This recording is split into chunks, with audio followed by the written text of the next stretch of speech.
The $7.9 trillion company you've never heard of. Intro. History remembers the kings who conquered continents. It remembers the emperors who commanded vast armies and the explorers who sailed into the unknown. But hidden behind those famous names is another force that quietly changed the world forever. A company, not a nation, not an empire, a business. Imagine standing on the docks of Amsterdam more than 400 years ago. The morning fog hangs over the harbor as church bells echo across the city. Massive wooden ships sway with the tide, their towering masts rising above the rooftops like a forest of timber. Sailors tighten ropes, merchants inspect cargo, and families embrace loved ones they may never see again. Somewhere beyond the horizon lies a voyage that could create unimaginable wealth, or end in disaster. Every departure is a gamble. Every returning ship is celebrated like a victory. No one gathered along those docks could have imagined they were witnessing the birth of something that would outlive kingdoms, reshape global commerce, and forever change the way humanity creates wealth. Long before Apple, Microsoft, Amazon, or Saudi Aramco became household names, there existed a company whose estimated value, by some historical comparisons, has been described as approaching $7.9 trillion in today's money, though historians continue to debate exactly how such comparisons should be made. Whatever the precise figure, one fact is beyond dispute. No corporation had ever wielded so much influence over trade, finance, and politics. It was called the Dutch East India Company, better known as the VOC. It created ideas we now take for granted: publicly traded companies, stock exchanges, multinational corporations, and modern investing itself.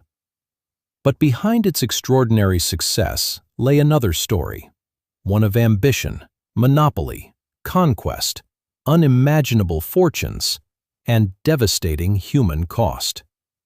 This is the story of the company that became more powerful than many kings, and the blueprint it left behind still shapes the world you live in today. To understand how this happened, we have to return to Europe in 1580, when the balance of power shifted almost overnight. Spain and Portugal, already the world's greatest maritime empires, were united under a single monarch. Together, they controlled vast territories stretching across Asia, Africa, and the Americas.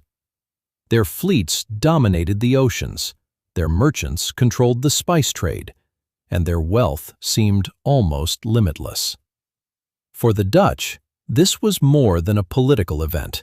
It was an existential threat. Although the Dutch were fighting for independence from Spain, they suddenly found themselves facing an even stronger enemy. On paper, victory seemed impossible. Spain possessed the larger empire, the stronger military, and access to some of the richest trade routes on Earth. Matching them ship for ship or soldier for soldier was simply not an option. So the Dutch asked a different question. What if power didn't have to come from a king? What if ordinary merchants, working together, could build something just as powerful?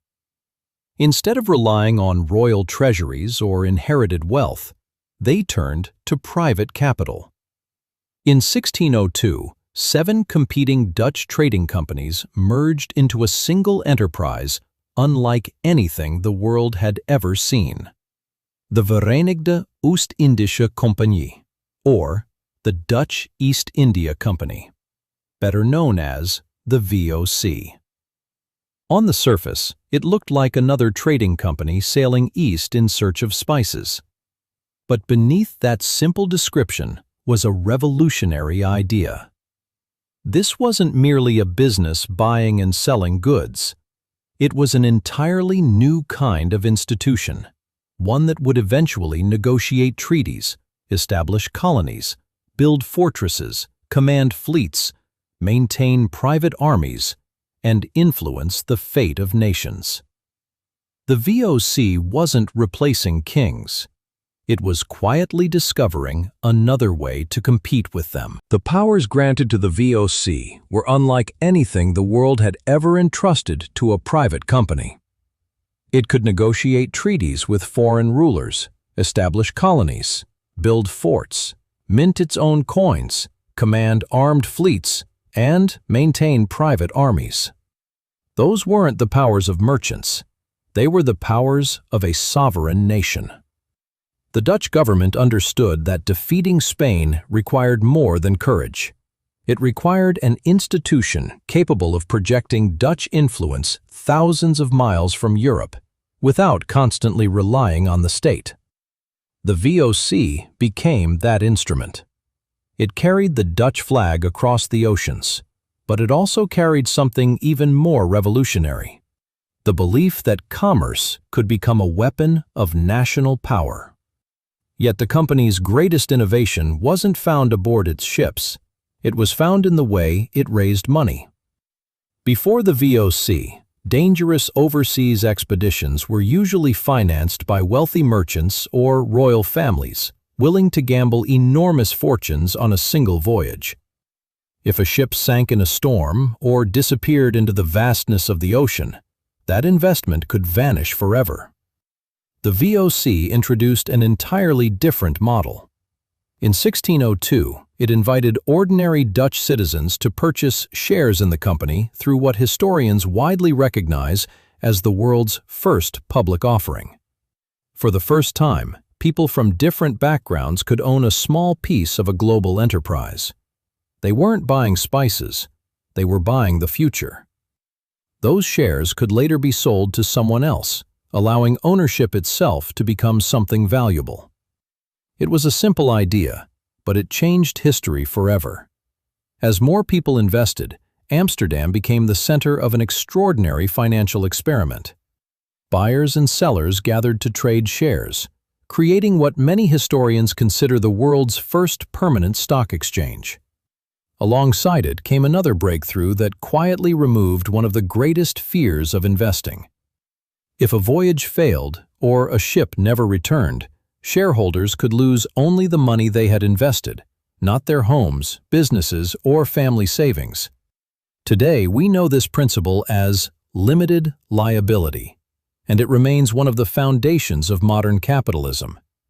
Every retirement account, mutual fund, pension, and publicly traded company still operates on ideas first pioneered by the VOC more than 4 centuries ago. Without realizing it, thousands of ordinary Dutch citizens had become participants in an experiment that would reshape the global economy for generations to come. Money poured into the VOC at a pace few could have imagined. With every new investment, the company grew larger, stronger, and more ambitious. Soon, it wasn't simply sending merchants overseas, it was launching fleets. At its height, the VOC operated nearly 150 merchant ships, employed around 50,000 people, and commanded a private military force of roughly 10,000 soldiers. Sailors, accountants, craftsmen, soldiers, merchants, governors, and diplomats all worked under the banner of a corporation rather than a king. Few nations could assemble an organization of that scale. Fewer still could project their influence across half the globe through a board of directors sitting in Amsterdam. The VOC no longer behaved like a trading company. It moved like an empire. Its influence stretched from the Persian Gulf to Japan, but nowhere was its presence felt more deeply than in the East Indies. In 1619, the company captured the city of Jakarta and renamed it Batavia, after the ancient name of the Netherlands. This wasn't simply a city changing hands. It became the beating heart of the VOC's Asian empire. Day and night, ships arrived carrying cloves, nutmeg, cinnamon, pepper, silk, porcelain, tea, and countless other luxuries destined for Europe. The air was thick with the scent of spices that, at the time, were worth fortunes. Warehouses stretched across the harbor, packed with cargo so valuable that armed guards stood watch around the clock. From Batavia, company officials directed trade routes that connected Europe with India, China, Japan, and Southeast Asia. Every successful voyage enriched investors back in Amsterdam, making the VOC even more powerful than before. The company's rising wealth created something else the world had rarely witnessed: a wave of investor excitement. As profits grew, more people wanted to own a piece of the VOC. Shares changed hands with increasing frequency, and confidence in the company seemed almost unshakable. For many investors, it felt as though the VOC could only become richer. It was a remarkable transformation. For centuries, wealth had been measured by the amount of land a king controlled or the size of his army. Now, fortunes were being created through ownership on a sheet of paper. The balance of power was quietly shifting. Crowns still ruled nations, but markets were beginning to rule wealth. Without realizing it, the Dutch East India Company had done more than build a global trading empire. It had introduced a new kind of power, one that would eventually shape the modern financial world. But beneath the prosperity, another story was unfolding, one far less glamorous than the fortunes being celebrated in Amsterdam. Every dividend paid to investors depended on something much darker happening thousands of miles away. The VOC wasn't content with simply participating in the spice trade. It wanted to control it. Spices such as nutmeg, cloves, and mace were among the most valuable commodities in the world, and the company understood a simple truth: if it controlled the supply, it could control the price. Competition wasn't merely discouraged, it was eliminated. Local rulers who refused VOC demands faced economic blockades, military force, or worse. Entire communities found themselves trapped inside a monopoly designed to enrich shareholders on the other side of the world. The same company that had revolutionized finance was also discovering how profitable absolute control could be. Nowhere was this more tragically illustrated than on the Banda Islands, one of the only places on Earth where nutmeg naturally grew during the 17th century. Rather than negotiating as equal trading partners, the VOC sought complete dominance. When the islanders resisted surrendering their independence, the company's response was devastating. Military campaigns led by Governor-General Jan Pieter Zoon Koen resulted in massacres that nearly destroyed the indigenous population. Thousands lost their lives, while many survivors were enslaved or forced into labor to keep the spice plantations operating under Dutch control. The prophets arriving in Amsterdam told one story of innovation and prosperity. The silence left behind on the Banda Islands told another. It remains one of the darkest chapters in the company's history, and a reminder that extraordinary wealth often came at an extraordinary human cost. Yet the Banda Islands were not an isolated tragedy. Across its vast empire, the VOC repeatedly used military force, intimidation, and political pressure to protect its monopoly. It signed treaties when cooperation served its interests, and broke them when greater profits could be gained elsewhere. In places like Batavia, thousands of Chinese civilians would later lose their lives during violent crackdowns. Throughout the spice-producing regions of Southeast Asia, indigenous communities were compelled to cultivate crops for the company's benefit, while local political structures were weakened or dismantled. This is what makes the VOC's legacy so difficult to define. It gave the world the foundations of modern investing. Yet it also demonstrated how dangerous unchecked corporate power could become.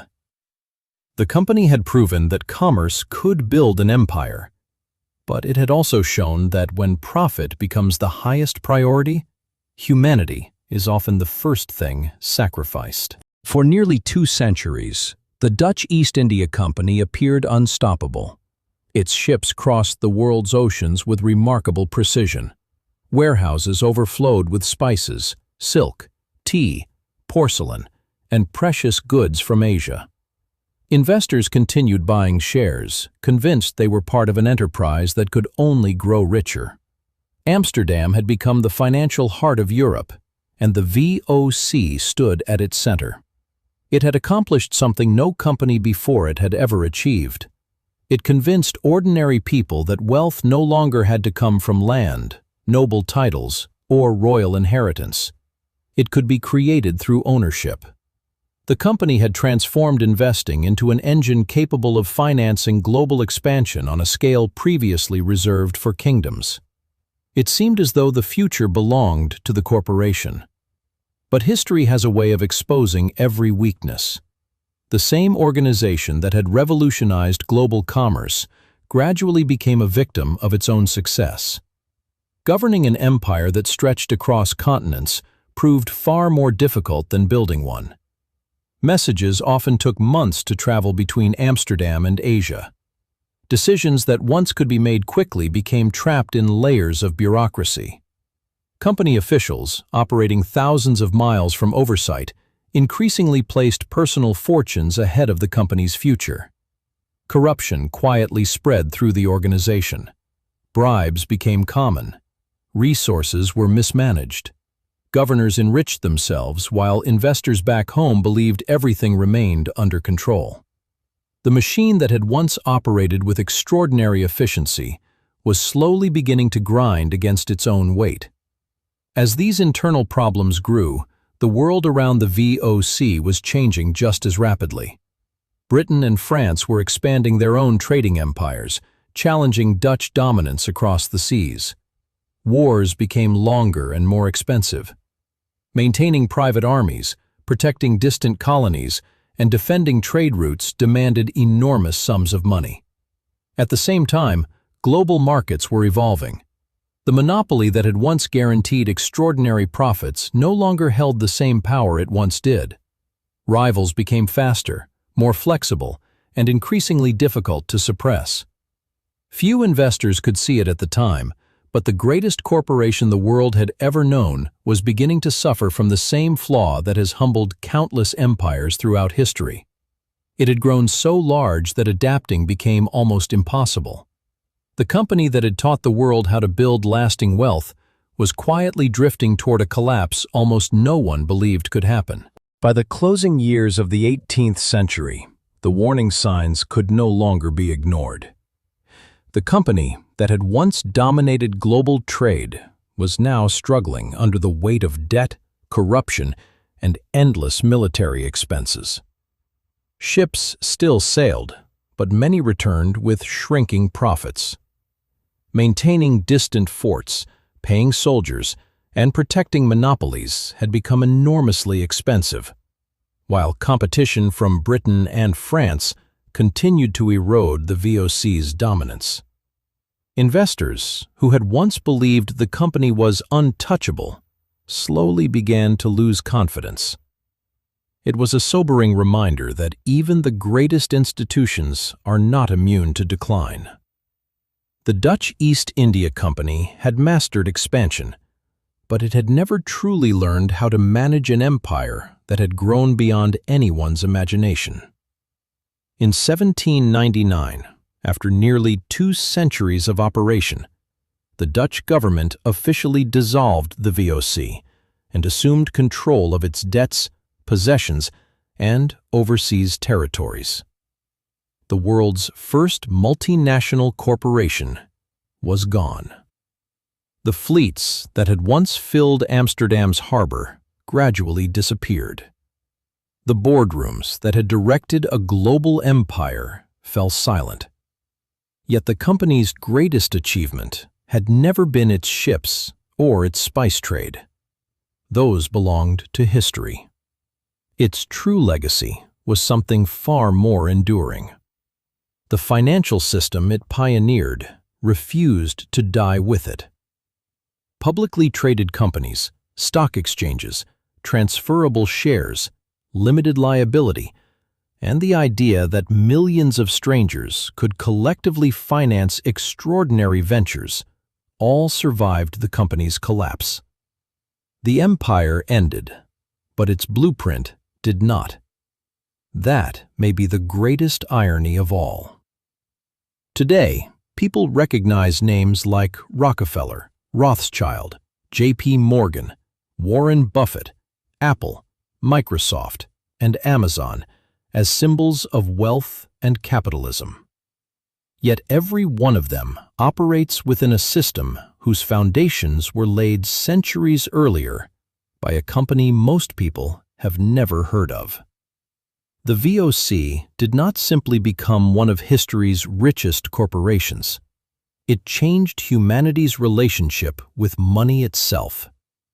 It proved that wealth could be built through ownership rather than inheritance, through investment rather than conquest alone.